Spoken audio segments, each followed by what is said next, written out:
Everyone welcome back to my channel.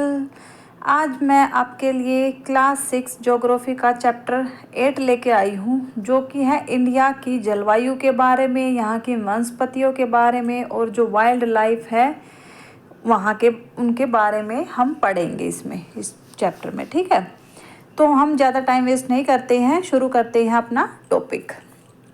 ये हमारी जो ज्योग्राफी है क्लास 6 उसका लास्ट टॉपिक रहेगा, लास्ट चैप्टर रहेगा। इसी के साथ हमारी ज्योग्राफी भी ख़त्म हो जाएगी। मैंने प्लेलिस्ट बना दी है, तो आप जाकर हिस्ट्री की, ज्योग्राफी की, पॉलिटिकल साइंस की और वहाँ पे जाके इसमें चेक कर सकते हो। चैप्टर वाइज वहाँ पे आपको सारा मटेरियल मिल जाएगा।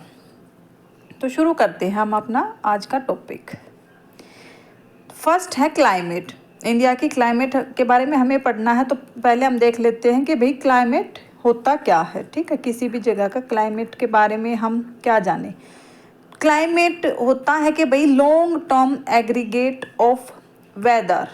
ठीक है, long term aggregate of weather condition of any particular region. भाई किसी भी क्षेत्र का जब हम लंबे टाइम तक एक वेदर का एनालाइज कर लेते हैं, तब हम किसी भी क्षेत्र की बोल देते हैं कि भाई यहाँ पे ये क्लाइमेट है, यहाँ की ये जलवायु है। तो उसके बारे में होए भी वेदर क्या है, तभी तो हम वेदर को एग्रीगेट करेंगे, हमें पता हो वेदर क्या है। वेदर होता है जो डे टू डे चेंजेस आते हैं एटमॉस्फेयर में हमारे चारों तरफ। जैसे अभी दोपहर में इतनी धूप पड़ रही है तो हम बोल देंगे कि भाई आज बहुत गर्मी है। ठीक है, शाम को गर्मी की वजह से क्या होने लग जाती है, बारिश होने लग जाती है। बारिश के बाद क्या हो जाता है, मौसम ठंडा हो जाता है, रात को ठंड हो जाती है। तो ये क्या है, ये हमारा डे टू डे का एटमॉस्फेयर है। ठीक है, उसको बोलते हैं वेदर। जब ये कोई भी वेदर जब कंसिस्टेंटली एक जगह पे ऐसे ही चलता रहता है कि भाई यहाँ पे किसी भी एक क्षेत्र में कि हमेशा ऐसे ही होता आ रहा कई सालों से। ठीक है, तो उसको बोल देते हैं क्लाइमेट। ये कितने साल का होता है, लगभग 30 से 32 साल तक किसी भी क्षेत्र को ऑब्जर्व किया जाता है, तब वहाँ पे क्लाइमेट बोला जाता है कि भाई यहाँ पे मतलब कि इस पर्टिकुलर रीजन की जो क्लाइमेट है वो कोल्ड क्लाइमेट है या हॉट क्लाइमेट है या मानसूनी टाइप है, ऐसे ऐसे फिर बोल दिया जाता है। आगे देखते हैं। तो क्लाइमेट जो वर्ड है वो क्लीमा से निकला है। ठीक है, क्लीमा से निकला है, लेटिन वर्ड है क्लीमा। उसका मतलब होता है बेलोज ऑफ लेटीट्यूड। ठीक है, लेटीट्यूड का ढलाव, ढलान। ठीक है, इसका मतलब ये होता है, ये लेटिन शब्द से बना है क्लीमा से। अगर हम बात करें कि इंडिया की जो क्लाइमेट है वो कैसी है, तो वो मानसूनी टाइप, मतलब कि ट्रॉपिकल मानसूनी है। ठीक है, ट्रॉपिकल मानसून टाइप बोल सकते हैं हम इंडिया की क्लाइमेट को। अभी हम और देखेंगे क्लाइमेट के बारे में। मानसून वर्ड की अगर बात करते हैं तो मानसून, क्योंकि ये चीज़ें पूछी जाती हैं। ठीक है, क्लाइमेट वर्ड पूछ लेते कहाँ से निकला है, इनका क्या मतलब है। मानसून पूछ लेते तो मानसून जो शब्द है वो अरेबिक शब्द है जो मोजिम से बना है। ठीक है, मोजिम से बना है, जिसका मतलब होता है सीज़न। ठीक है, सीज़न इसका मतलब होता है, अरेबिक वर्ड से बना है। इसके बाद देख लेते हैं कि भी कौन कौन से फैक्टर हैं जो क्लाइमेट को, जलवायु को प्रभावित करते हैं, कि भाई हमें किस किस फैक्टर को एनालाइज करना पड़ेगा किसी भी क्षेत्र की जलवायु को देखने के लिए। तो ऐसे करके क्या है कि जो लैटिट्यूड, किसी भी क्षेत्र का लैटिट्यूड है, लैटिट्यूड और लॉन्गिट्यूड हमने पढ़ लिया है। हम किसी भी क्षेत्र को लैटिट्यूड से और लॉन्गिट्यूड से ही पहचानते हैं। ठीक है, हम जो चेक करते हैं ग्लोब में, तो लैटिट्यूड और लॉन्गिट्यूड से हमें ये पता चलता है ये कौन से रीजन में, कहाँ पे, कौन से हेमिस्फीयर में पड़ रहा है ये पर्टिकुलर रीजन। तो लैटिट्यूड के अकॉर्डिंग, अगर हम क्लाइमेट के अकॉर्डिंग देखें लैटिट्यूड को, तो जो 7 भागों में बांटा गया है। ठीक है, लेकिन वैसे अगर देखें जो जोन बांटे हुए हैं उसके, हमारे पूरे वर्ल्ड के, तो एक बार मैं आपको वो दिखा देती हूँ। वो 3 उसमें है, मतलब वैसे 5 है, लेकिन वो नॉर्थ साउथ करके ऐसे 3 है। ठीक है, तो हमारे जो एक मिनट, ये क्लियर नहीं दिख रहा है, पूरा नहीं आ रहा है एक बार में। ठीक है, तो ये ऐसे बाटे में है। टोरिड जोन है जो 23.5 0 से लेकर 23.5 डिग्री नॉर्थ की तरफ और 0 से लेकर 23.5 डिग्री साउथ की तरफ जो रहता है उसको टोरिड जोन बोलते हैं। ठीक है, उष्ण पूरा, ठीक है, उष्ण होता गर्मी।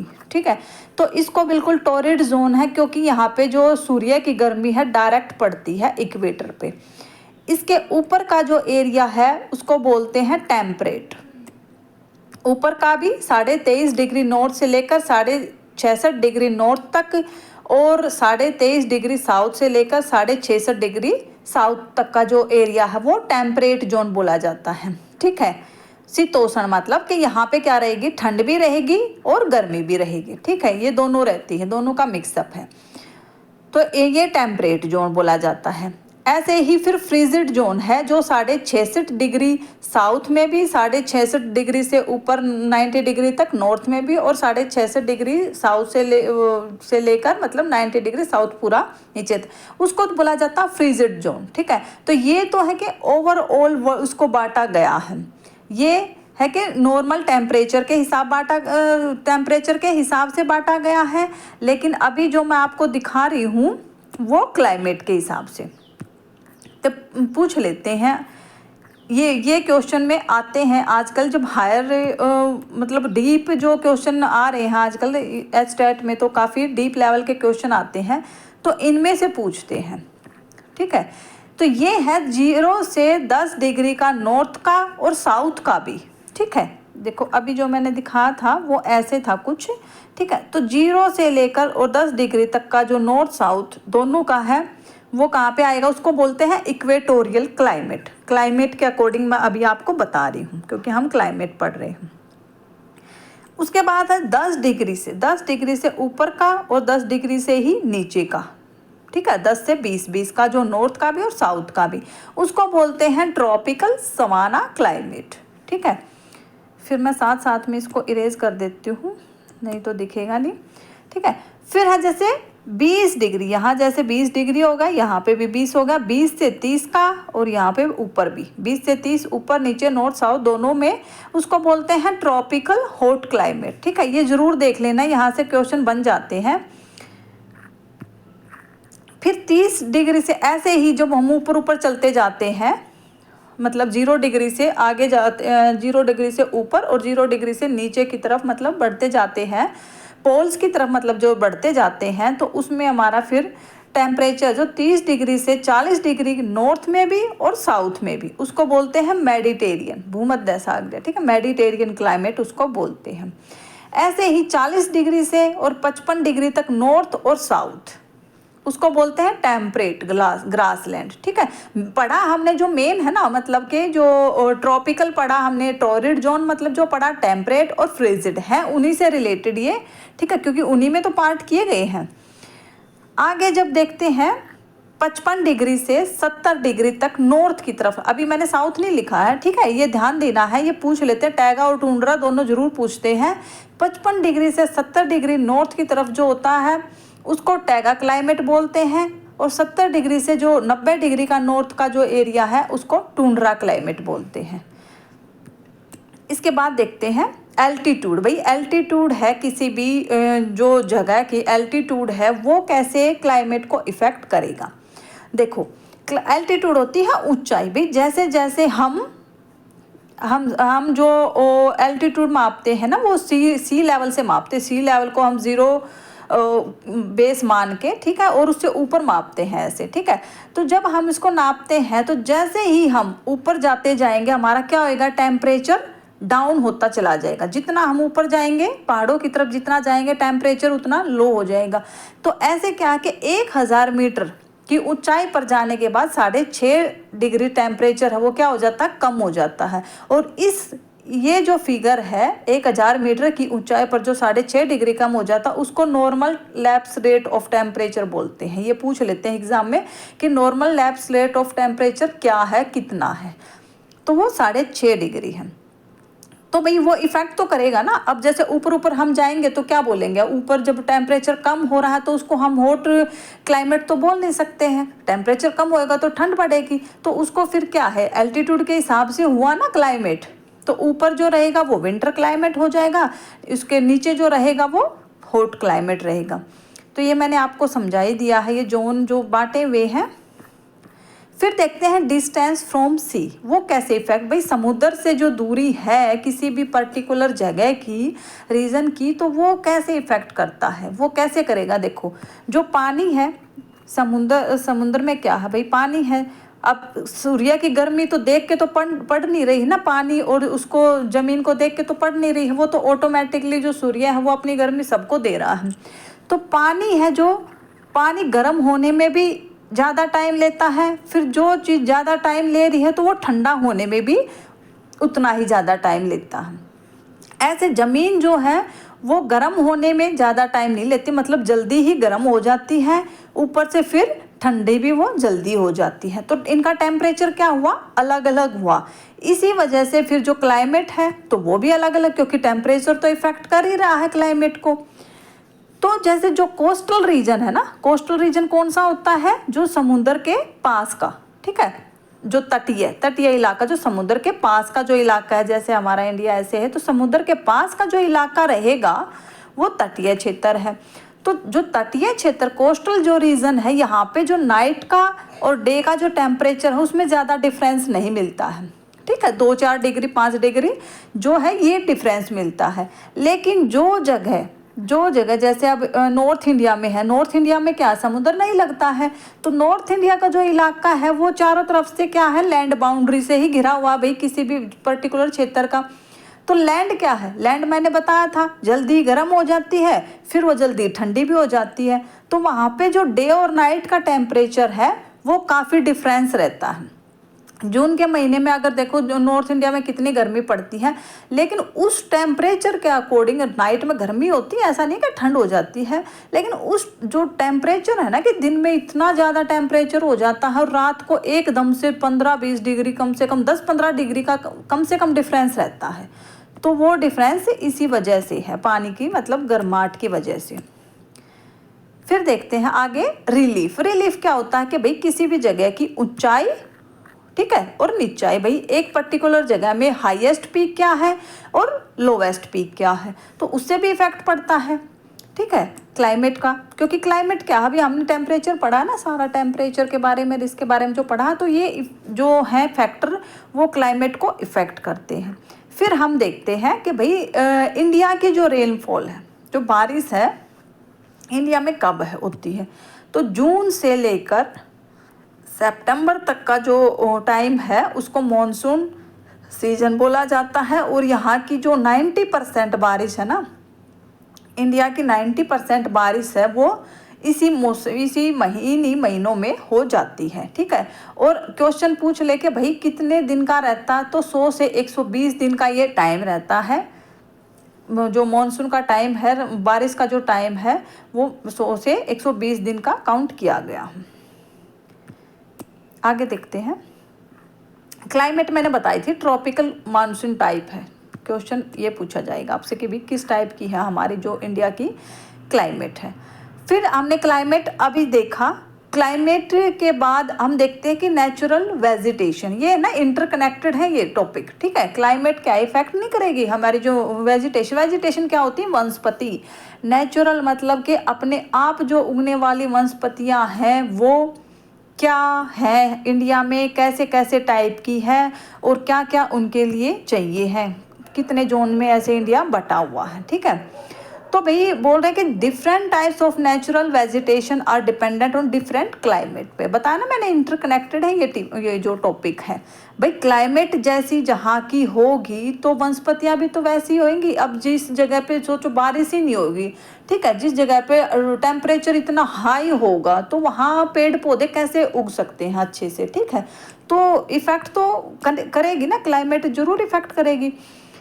उसमें भी अगर बात करें तो कई बार आ जाता भी कौन सा ऐसा फैक्टर है, कौन सी ऐसी जो क्लाइमेटिक कंडीशन है जो सबसे ज़्यादा नेचुरल वेजिटेशन को प्रभावित करती है, तो वो क्या बताओगे आप, वो बताओगे रेनफॉल, ठीक है। बारिश सबसे ज़्यादा प्रभावित करती है, बाकी करते सारे ही हैं, अभी मैं बताऊंगी एक एक करके। जैसे तो फर्स्ट देख लेते हैं हम क्लाइमेट, जो मैंने बता भी लो टेम्परेचर जहाँ रहेगा, सोचो लो टेम्परेचर है पहाड़ों में, ठीक है, लद्दाख में है, तो लद्दाख में क्या रहेगा, सघन वन तो नहीं पाए जाएंगे वहाँ पे, ठीक है, वहाँ पे छोटे छोटे छोटे जो शर्ब टाइप के हैं ऐसे ऐसे होते चले जाते हैं जितना टेम्परेचर ऊपर बढ़ता जाता है, ठीक है।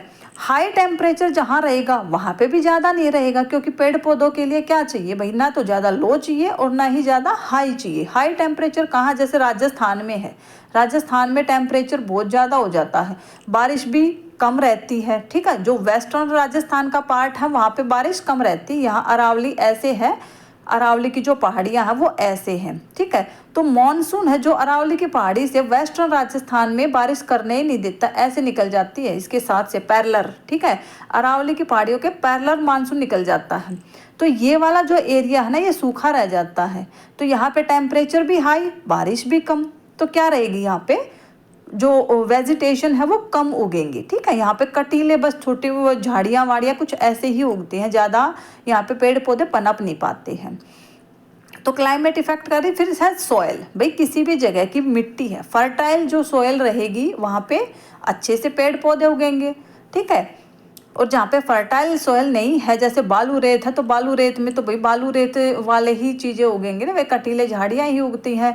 तो ऊपर ये जो सोयल की भी अगर बात करें तो टॉप लेयर, ठीक है, टॉप लेयर जो होती है सोयल की वो ही फर्टाइल होती है, अगर उसको ही उठा देते हैं, जो बोल रहे हैं ना मिट्टी उठा रहे हैं खेतों की, तो ये नहीं है, ये खराब कर रहे हैं इसे, ठीक है। टॉप लेयर हमारी होती है जो 1-2 सेंटीमीटर तक की होती है, वही ज़्यादा फर्टाइल होती है। इसके बाद देखते हैं वाटरफॉल, वाटर जो होता है पानी तो इफेक्ट करेगा, मैंने बताया था रेनफॉल, ठीक है। अब जैसे एवरग्रीन जो पेड़ पौधे हैं उनको चाहिए कि भाई बारिश कम से कम 150-200 सेंटीमीटर इससे भी ज़्यादा रहे, ठीक है। तो उनको अब जो जिस इलाके में बारिश इतनी नहीं होगी तो वहाँ पे क्या रहेंगे भाई, सदाबहार जो वन है वो उग ही नहीं पाएंगे, वहाँ हो ही नहीं पाएंगे, पनप नहीं पाएंगे, वहाँ पे क्या रहेगा, फिर कांटे झाड़ियाँ ही उगेंगी, ठीक है। तो बारिश तो इफेक्ट करती है। इसके बाद एल्टीट्यूड, एल्टीट्यूड मैंने जैसे हमने क्लाइमेट में देखा था भी, जैसे वो ऊंचाई के साथ साथ क्या हो रहा है, चेंज हो रहा है ना, टेम्परेचर कम हो रहा है, एल्टीट्यूड जैसे ऊपर जा रहे हैं हम 6.5 डिग्री, जब 1000 मीटर में ही गिर जाता है, तो ये देख लो ना माउंटेन, तो हमारा माउंटेन जो माउंट एवरेस्ट है वो 8848 है, तो वहाँ पे कितना कम टेम्परेचर होएगा, तो वहाँ पे क्या होगा, बड़े बड़े पेड़ और ये तो ज़्यादा नहीं उग पाएंगे ना। फिर फोटो पीरियड भी, जो वनस्पतियाँ हैं उनको उगने के लिए, अच्छे से ग्रो करने के लिए सूर्य की गर्मी तो ज़रूर चाहिए है। तो जहाँ पे क्या होता है कि भाई अभी जैसे ये देख लो घाटी ऐसे वैली भी जो बन जाती है, 2 पहाड़ों के बीच भी जो वैली बन जाती है, तो ये देखोगे कि अब कई बार देखोगे जिस तरफ सूर्य निकल रहा है अच्छी गर्मी पड़ रही है तो वो ज़्यादा हरे भरे दिखेंगे, जिस तरफ नहीं गर्मी पड़ रही है वो उस तरफ क्या दिखेगा आपको, ऐसे कम कम जगह पे, कभी कहीं पे छोटे हैं कहीं पे बड़े हैं ऐसे दिखेंगे। तो ऐसे क्या है भाई, ये जो नेचुरल वेजिटेशन है, मतलब जो वनस्पति है इससे इफेक्टेड होते हैं। तो ये सारे फैक्टर देखे हमने कि जो वनस्पतियों को इफेक्ट करते हैं। फिर हम देख लेते हैं भाई इंडियन नेचुरल वेजी, ये देखा हमने ओवरऑल, ठीक है, कि भाई किसी भी पेड़ पौधों को वनस्पति को उगने के लिए क्या क्या चाहिए और क्या क्या वो इफेक्ट डालते हैं ये फैक्टर। अब हम देखते हैं कि भाई इंडिया में कैसी कैसी जो वनस्पतियां हैं और कैसे कैसे भागों में बांटे गए हैं। तो भाई पहले है ट्रॉपिकल एवरग्रीन फॉरेस्ट, ठीक है, उष्ण कटिबंधीय सदाबहार वन जिनको बोलते हैं। सदाबहार का मतलब ही ये देख लो कि हमेशा हरे भरे रहना, ठीक है, सदाबहार। तो वो उनके लिए कैसे होते हैं वो वन, उनको बारिश चाहिए 200 सेंटीमीटर प्लस, जहाँ पे बारिश है जो एवरेज जो बारिश है वो 200 सेंटीमीटर से ज़्यादा रहे, ये पूछ लेते हैं। फिर ये कहाँ कहाँ पे हैं इंडिया में, ये है वेस्टर्न घाट। देखो केरला में सबसे पहले टकराता है मानसून 1 जून को। तो अब कोई भी है, अभी जैसे जो नीचे से साउथ की तरफ से जो मानसून आ रहा है और उसको अभी तक कहीं टकराने का मौका ही नहीं मिला है, तो वो क्या बिल्कुल भरा हुआ है, ठीक है, उसमें बहुत ज़्यादा ह्यूमिडिटी है, बहुत ज़्यादा भरा हुआ है। तो सबसे पहले जब वो केरला में आके टकराता है तो यहाँ पे क्या है, जमकर बारिश करता है। तो इसी वजह से क्या हुआ, बारिश यहाँ पे बहुत ज़्यादा है और वेस्टर्न घाट पे ही टकरा के केरला में बारिश करता है, जिसके वजह से यहाँ पे जो वन है वो सदाबहार वन पाए जाते हैं। इसके बाद और कहाँ पे है, नॉर्थ ईस्ट इंडिया में। अब ये देखो कि जो मानसून आता है ना, मानसून आता है ऐसे ऐसे जो मानसून आता है तो पहले तो वो कुछ तो मानसून टकरा जाता है यहीं पे केरला में, ठीक है, कुछ यहाँ से निकल जाता है ऐसे, एक सेकंड, ऐसे निकल जाता है, ठीक है, और ऐसे उसको कहीं टकराने की जगह नहीं मिलती, वो सीधा नॉर्थ वेस्ट में नॉर्थ ईस्ट में, ठीक है, जो मेघालय का ये इलाका है, असम का मेघालय का जो इलाका है, यहाँ पे जो पहाड़ियाँ हैं उनसे जाकर वो टकराता है। तो वहाँ पे भी बहुत ज़्यादा फिर बारिश हुई ना, वहाँ पे जो बारिश हुई बंगाल की खाड़ी के ऐसे पैरेलल वो होता हुआ जो जा रहा है, तो वहाँ नॉर्थ ईस्ट इंडिया में जाके बारिश करता है, उसकी वजह से वहाँ पे भी बारिश खूब होती है और सदाबहार वन पाए जाते हैं। फिर अंडमान और निकोबार में, तो ये 3 जगह है, ये याद रखना, वेस्टर्न घाट में, नॉर्थ ईस्ट इंडिया में और अंडमान और निकोबार में, यहाँ पे पाए जाते हैं ट्रॉपिकल एवरग्रीन जो फॉरेस्ट है मेजर रूप से। ये नहीं है कि और कहीं नहीं पाए जाते, थोड़े बहुत और भी पाए जाते हैं। वो क्यों, तमिलनाडु, ठीक है, लौटता हुआ मानसून है, जो भारत का जो लौटता हुआ मानसून है, जब ऊपर से बारिश करके जब वापस आता है ऐसे, ठीक है, तो वो तमिलनाडु में और आंध्र प्रदेश में बारिश करता है। ये क्वेश्चन पूछ लिया जाता है, ठीक है, तमिलनाडु और आंध्र प्रदेश में लौटता हुआ मानसून है जो बारिश करता है। तो तमिलनाडु का जो कोस्टल रीजन है वहाँ पे भी क्या होते हैं, वहाँ पे भी थोड़ी बहुत मात्रा में माइनर रीजन है, मतलब ये ज़्यादा सघन तो नहीं है यहाँ पे, लेकिन जो एवरग्रीन जो फॉरेस्ट है, सदाबहार जो फॉरेस्ट है, तमिलनाडु में भी कुछ मिलता है और ईस्टर्न घाट में जो बंगाल और उड़ीसा का जो इलाका है थोड़ा बहुत यहाँ पे भी पाया जाता है। माइनर भी पूछ लेते हैं, मेजर भी, लेकिन मोस्टली मेजर ही पूछते हैं। फिर और यहाँ पे जो सदाबहार वन हो और क्या मिलता है वहाँ पे, बायोडाइवर्सिटी यहाँ पे काफ़ी मात्रा में मिलती है। बायोडाइवर्सिटी क्या होती है, जैव विविधता, मतलब के जीवों की विविधता, भिन्न भिन्न प्रकार के जो जीव पाए जाते हैं, वो एनिमल्स भी, प्लांट्स भी, ठीक है, जो डिफरेंट टाइप के पाए जाते हैं यहाँ पे काफ़ी मात्रा में मिलते हैं, ठीक है। डेंस कैनोपाई है, डेंस कैनोपाई मतलब कि जो सघन, बिल्कुल सघन, ऐसे जो पेड़ है ना आपस में ऐसे घुसे हुए हैं कि ऊपर जगह नहीं मिलती देखने की, अगर अंदर कोई घुस जाए तो ऊपर जगह नहीं मिलेगी देखने की, ठीक है। कैनोपाई कंपटीशन होता है, ये पूछ लेते हैं, कैनोपाई कंपटीशन क्या होता है। कैनोपाई कंपटीशन होता है कि भाई जिसको थोड़ी बहुत, जिसको सूर्य की गर्मी ज़्यादा मिल गई वो थोड़ा सा फिर से वो पेड़ है वनस्पति जो भी हो थोड़ा सा ऊपर उग गया, फिर दूसरे को मिल गई तो उसमें रह गया। तो ऐसे ये कैनोपाई कंपटीशन होता है और ये कहाँ तक लगभग जा सकते हैं, 60 मीटर तक इनकी हाइट चली जाती है। जो सदाबहार वन है इनकी 60 मीटर तक हाइट पहुँच जाती है। फिर है कि भाई जो सदाबहार वन है हॉटस्पॉट एरिया में आए हुए हैं, ठीक है। जो सदाबहार वन है इंडिया का वो हॉटस्पॉट एरिया कौन सा होता है, मतलब कि हॉटस्पॉट का मतलब होता है कि भाई वर्ल्ड में क्या कर दिया है कि भाई अब ये देखो यहाँ पे बायोडाइवर्सिटी पाई जाती है सदाबहार वन में, मैंने बताया है, तो जहाँ पे ज़्यादा जीवों की विविधता होगी खतरा भी तो वहीं पे ज़्यादा होएगा, ठीक है। तो उसी एरिया को हॉटस्पॉट एरिया बोल दिया गया है कि भाई यहाँ पे जीवों की विविधता ज़्यादा है, क्योंकि प्लांट्स भी बहुत ज़्यादा मात्रा में पाए जाते हैं, एनिमल्स भी बहुत ज़्यादा मात्रा में पाए जाते हैं। अब जो खतरा है तो फिर इनका खतरा भी वहीं पे ज़्यादा होएगा। तो इसलिए वर्ल्ड में अगर बात करें तो वर्ल्ड में 36 पूछ लेते हैं कई बार, वर्ल्ड में 36 हॉटस्पॉट एरिया मतलब घोषित किए गए हैं, उसमें इंडिया के 4 हैं, ठीक है। इनको ध्यान से देखना कौन से हैं। वेस्ट घाट, ठीक है, वेस्टर्न घाट जो मैंने बोला केरला का जो इलाका है सदाबहार वाला वो है। फिर हिमालयन रीजन भी है, ठीक है। तीसरा Indo Burma, Indo Burma region है जो नॉर्थ ईस्ट का जो इलाका है भारत का। फिर एक सुंडा, सुंडा रीजन कहाँ पे है, अंडमान और निकोबार में, ठीक है। यहीं पे तो है सदाबहार वन भी ज़्यादा, इसलिए इसको हॉटस्पॉट एरिया बोला गया है। अगर पूछ रहे इंडिया में कौन से हैं तो नाम इनके ये हैं, वेस्ट घाट जो केरला का इलाका रहेगा, हिमालयन का क्षेत्र है, इंडो बर्मा क्षेत्र है जो नॉर्थ ईस्ट का रहेगा, और सुंडा है जो अंडमान और निकोबार का रहेगा, ठीक है, ये इलाका। तो ये हॉटस्पॉट में काउंट आते हैं इंडिया के।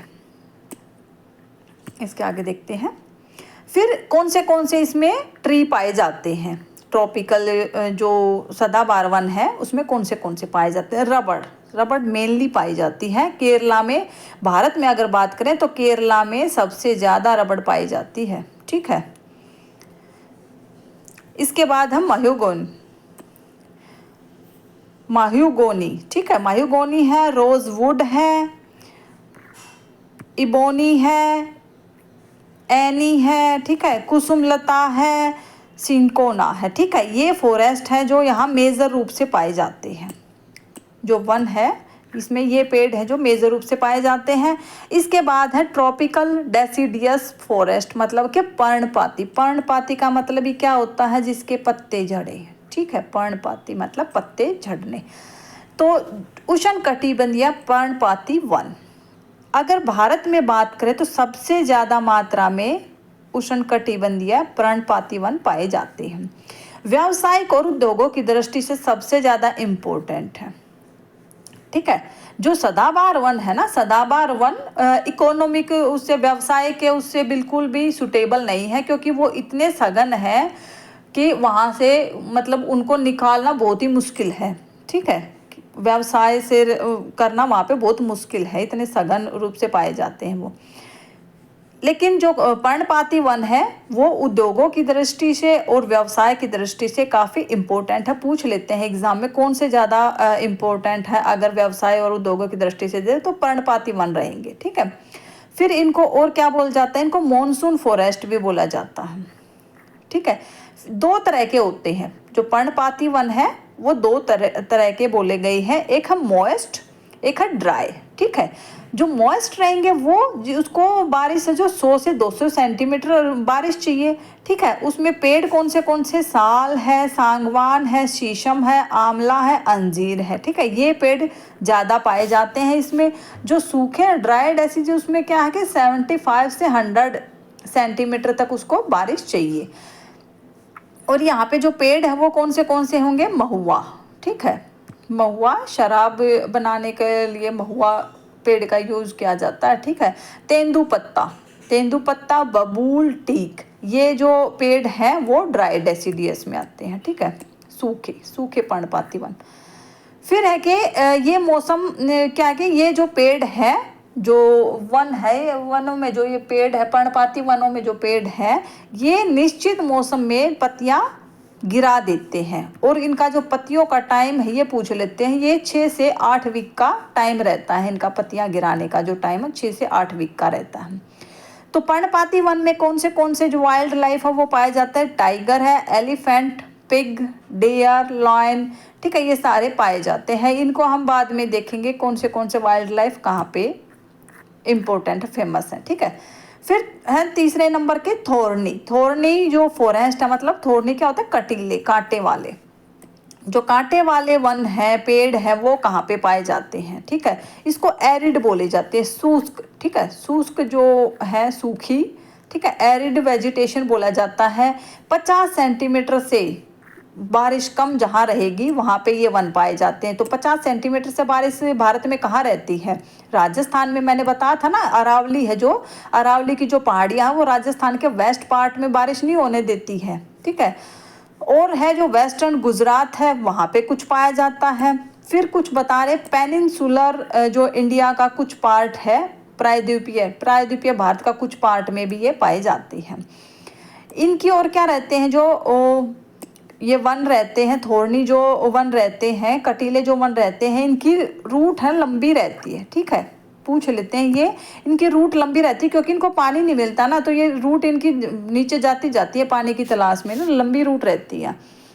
जो पत्तियां हैं वो छोटी रहती हैं, पत्तियां छोटी रहती हैं, फोटोसिंथेसिस अच्छे से नहीं हो पाता ना, फोटो तो पत्तियां इनकी क्या है, छोटी रह जाती हैं। फिर आगे और देखते हैं क्या क्या है इसमें।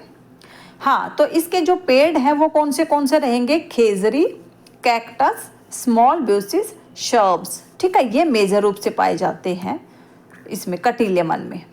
फिर वाइल्ड लाइफ कौन सी है, मेजर रूप से है कैमल, फिर deer, fox, wild ass, tiger, horse, ठीक है। तो ये यहाँ पे जो वाइल्ड लाइफ है ये पाई जाती है, एनिमल्स, ठीक है, जंगली जो एनिमल्स हैं ज़्यादातर वो मिलते हैं।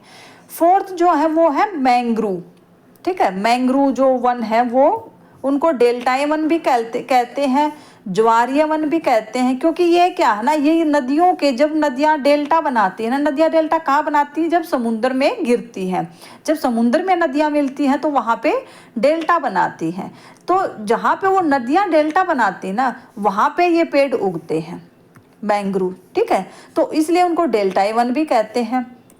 अगर भारत में इसकी बात करें तो 4,992 स्क्वायर किलोमीटर में है, जो 2021 का जो डाटा है उसके अकॉर्डिंग, ठीक है, 4,992 याद रख लेना इसको भी, 4,992 स्क्वायर किलोमीटर में जो मैंग्रोव वन है वो पाए जाते हैं। वो कहाँ कहाँ पाए जाते हैं मेजर रूप से, वेस्ट बंगाल में। वहाँ पे क्यों है, क्योंकि सुंदरवन जो डेल्टा है, गंगा ब्रह्मपुत्र का जो सुंदरवन का जो डेल्टा है, वहाँ पे सबसे ज़्यादा मात्रा में मैंग्रोव वन पाए जाते हैं। फिर गुजरात में कहाँ पे पाए जाते हैं, ये गुजरात में खंबात की खाड़ी में पाए जाते हैं, और अंडमान और निकोबार है जो, वहाँ पे भी थोड़े बहुत पाए जाते हैं। मेजर रूप से वेस्ट बंगाल का सुंदरवन डेल्टा काफ़ी फेमस है इनके लिए। फिर है माउंटेन फॉरेस्ट, माउंटेन का माउंटेन से रिलेटेड है, ठीक है, मतलब पर्वतों पे जो वन पाए जाते हैं उसको बोला गया है माउंटेन फॉरेस्ट, ठीक है। तो ये कहाँ पे भाई, पर्वतों का हमारा जो मेन इलाका है वो कहाँ, हिमालय उत्तर में, ठीक है, तो लद्दाख, JNK मतलब जम्मू कश्मीर, हिमाचल प्रदेश, उत्तराखंड, सिक्किम, अरुणाचल प्रदेश, ठीक है। तो ऊपर की जो ये ऐसे जो पट्टी है, ऐसे हिमालय की जो पट्टी है वहाँ पे ये फॉरेस्ट वन पाए जाते हैं। उसमें भी अगर हम बात करें तो अलग अलग लैटीट्यूड पे, एल्टीट्यूड पे अलग, एल्टीट्यूड पे, लैटीट्यूड नहीं एल्टीट्यूड पे, तो अलग अलग एल्टीट्यूड पे अलग अलग पाए जाते हैं। 1,000 से 2,000 मीटर की ऊंचाई तक वार्म टेम्परेट बोला जाता है उनको, ठीक है, जो पाए जाते हैं वन उनको वार्म टेम्परेट बोला जाता है। फिर 2200 से 3600 मीटर तक जो पाए जाते हैं उनको एल्पाइन फॉरेस्ट बोला जाता है। ये याद रखना, ये क्वेश्चन में पूछते हैं ऐसे। 4,000 से ऊपर जो मीटर है मतलब ऊंचाई है उसको बोल देते हैं स्मॉल ब्यूसेज और लीचन, ठीक है, लीचन वगैरह पाई जाती है वहाँ पे। इसके बाद देखते हैं हम आगे क्या रहेगा, वाइल्ड लाइफ देख लेते हैं भाई कि इंडिया के, अभी हमने देखो क्लाइमेट पढ़ लिया हमने, नेचुरल वेजिटेशन पढ़ लिया हमने, क्या क्या उसके फैक्टर इफेक्ट करते हैं इन दोनों को, और जो इंडिया में है वो कैसे कैसे है, ठीक है। अभी हम वाइल्ड लाइफ देखते हैं कि भी जो जंगलों की जिंदगी है, मतलब एनिमल्स है ये हमारे, वो जंगलों में कैसे कैसे कहाँ पे पाया जाता है, कौन सा। तो एलिफेंट की अगर हम बात करें तो केरला में, कर्नाटका में, आसाम में, तमिलनाडु में, ठीक है, इन चारों में पाया जाता है एलिफेंट। टाइगर की बात करें तो जिम कॉर्बेट नेशनल पार्क है, वहाँ पे पाया जाता है, उत्तराखंड में है। रणथंभौर है राजस्थान में, ठीक है, नेशनल पार्क है। फिर MP में भी पाए जाते हैं टाइगर, ये 3 जगह ऐसे पाए जाते हैं, ठीक है, ये ध्यान देना। फिर लॉयन की बात करें तो गुजरात के गिर फॉरेस्ट में, गुजरात का जो गिर फॉरेस्ट है वो लॉयन के लिए पूरे वर्ल्ड में, ठीक है, इंडिया में नहीं, पूरे वर्ल्ड में पहले नंबर पर है ये गुजरात का गिर फॉरेस्ट। इसके बाद देखते हैं वाइल्ड डंकी, ठीक है, वाइल्ड डंकी है जो, वो भी गुजरात में पाया जाता है, उसको ब्लैक बग भी बोला जाता है, ठीक है, वाइल्ड जो डंकी उसको ब्लैक बग भी बोला जाता है। फिर मस्क डियर कहाँ पे पाया जाता है, दानचिंगम में, ठीक है, दानचिंगम है जम्मू कश्मीर में, ठीक है, वहाँ पे पाया जाता है मस्क डियर। कैमल है जो थार डेजर्ट में पाया जाता है। राजस्थान में एक सींग वाला गेंडा पाया जाता है काजीरंगा, काजीरंगा में है, असम में है काजीरंगा, ठीक है। काजीरंगा नेशनल पार्क है असम में, वहाँ पे एक सींग वाला गेंडा पाया जाता है। शेर के समान पूंछ वाला लंगूर, ठीक है, ये क्वेश्चन में आते हैं। ये वाइल्ड लाइफ जो मैंने लिखी है ना, 10-12 जो वाइल्ड लाइफ लिखी है, ये इनमें से ही क्वेश्चन में पूछे जाते हैं, जरूर पूछे जाते हैं इनमें से, लास्ट ईयर भी आया हुआ है। शेर के समान पूंछ वाला लंगूर कहाँ पे पाया जाता है? साइलेंट वैली केरला में है जो, ठीक है, साइलेंट वैली जगह है वहाँ पे केरला में। फिर स्नो लेपर्ड कहाँ पे मिलता है? Hemis national park, Hemis national park है जो लद्दाख में, वहाँ पे स्नो लेपर्ड मिलता है। इसके बाद देखते हैं और क्या क्या है। फिर चीता, चीता अभी नामीबिया से लेके आए थे चीता, और ये कुन्नू, ठीक है, कुन्नू नेशनल पार्क है मध्य प्रदेश में, वहाँ पे लाके छोड़े गए हैं नामीबिया से लाए हुए, जो पूछ लेते हैं चीते, नामीबिया से चीते लाए गए हैं, वो कुन्नू नेशनल पार्क मध्य प्रदेश में छोड़े गए हैं। तो हमने ये सारा कवर कर लिया है मेरे हिसाब से, इसमें से और कुछ नहीं बचा है, ठीक है। तो चैनल को सब्सक्राइब करो और अपने दोस्तों को शेयर करो। मिलते हैं एक नेक्स्ट वीडियो में, तब तक के लिए बाय बाय।